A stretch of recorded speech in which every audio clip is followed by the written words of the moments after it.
بسم اللہ الرحمن الرحیم۔ ناظرین کرام، کچھ مناظر آنکھوں سے نہیں دیکھے جاتے بلکہ وہ اتنے جذباتی ہوتے ہیں وہ دل میں اتر جاتے ہیں۔ کرکٹ کے میدان سے اٹھنے والی کچھ تصویریں صرف کھیل نہیں ہوتی، وہ قوموں کے رشتے بیان کرتی ہیں، غیرت کی پہچان بنتی ہیں۔ پھر ایک بار دنیا نے ایسا منظر دیکھا جب بنگلہ دیش کرکٹ بورڈ کے صدر امین الاسلام پریس کانفرنس کے دوران جذبات پر قابو نہ رکھ سکے۔ سوال سادہ تھا مگر وزن تاریخ جتنا بھاری تھا۔ آئی سی سی میں مشکل وقت میں بنگلہ دیش کے ساتھ کون کھڑا تھا؟ کمرے میں خاموشی چھا گئی۔ چند لمحے گزرے، پھر ایک بھری ہوئی آواز میں صرف ایک ہی نام گونجا۔ وہ نام تھا پاکستان کا۔ بنگلہ دیش کرکٹ بورڈ کے صدر امین الاسلام کے آنسو کسی شکست کے نہیں تھے، وہ کسی فیصلے پر احتجاج کے بھی نہیں تھے، وہ دراصل ایک سچے بھائی کی پہچان تھے۔ امین الاسلام نے واضح الفاظ میں کہا، پاکستان واحد ملک تھا جو ڈنکے کی چوٹ پر ہمارے ساتھ کھڑا رہا، صرف ووٹ نہیں دیا بلکہ بھارت کی جانب سے اٹھائے گئے ہر اعتراض کا دلیل، وقار اور جرأت کے ساتھ جواب دیا، ایسا جواب کہ پھر کسی کو انگلی اٹھانے کی ہمت نہ ہوئی۔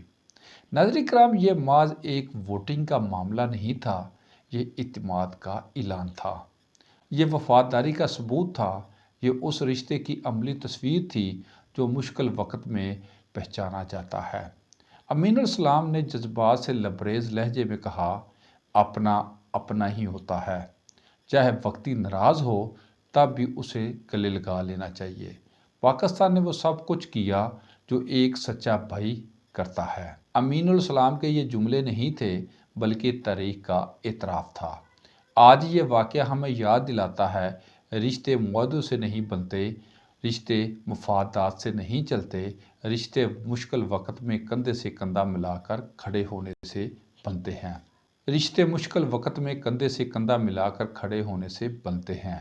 جب دنیا خاموش تماشائی بنی رہی، جب کئی طاقتور ملک مسلط کا شکار رہے، تب پاکستان بنگلہ دیش کے ساتھ دیوار بن کر کھڑا رہا۔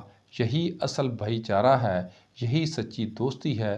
جہاں مفادات ختم ہوتا ہے وہیں وفاداری شروع ہوتی ہے، اور امین الاسلام کے آنسو اس بات کی گواہی بن گئے کہ جو مشکل میں ساتھ دے وہی اصل میں اپنا ہوتا ہے۔